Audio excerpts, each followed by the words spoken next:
Yo, how's it going everybody? Jolt the Catalyst here. Today we're going to be going over how to do the shoulder spin.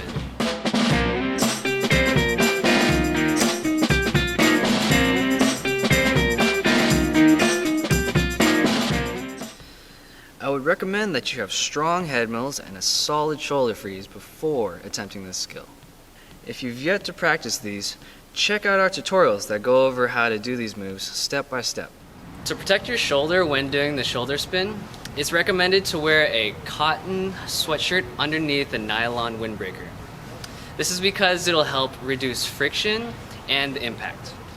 For the shoulder spin, I always prep by going into a head mill before I land, since it helps with generating the sideways momentum needed. A good way to train for this transition is to work on kicking up from shoulder freeze to a headstand, and then collapsing back from headstand to shoulder freeze. This can be done by first pushing against the ground with the hands while simultaneously kicking up. In this brief moment when your weight is suspended in the air from the arm push and leg kick, slide your head so that it goes from a side position to an upside down one. This part should be done slowly at first to prevent accidentally hopping up and banging your head.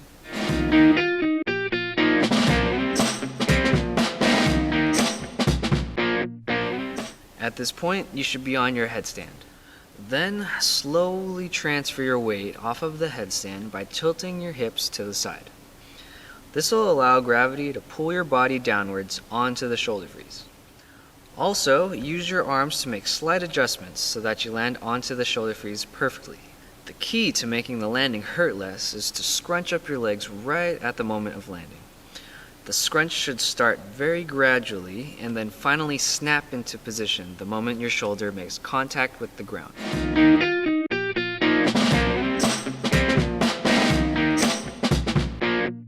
Now that you've got that down, let's get into the shoulder spins. Begin by doing a head mill and then kip so that you're on your head. Once you've done your head mill and have spun about a half of a rotation on your head, it's time to prepare to land on the shoulder.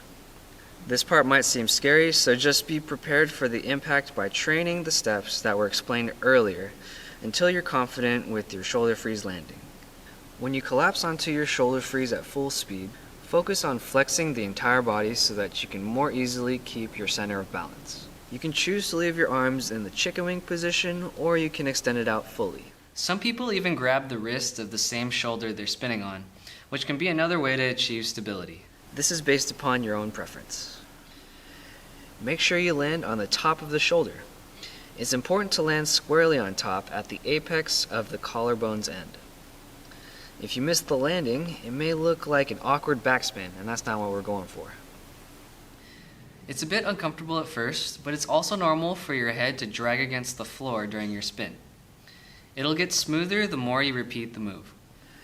You'll know that you've done the move correctly if you're able to glide smoothly along a horizontal axis.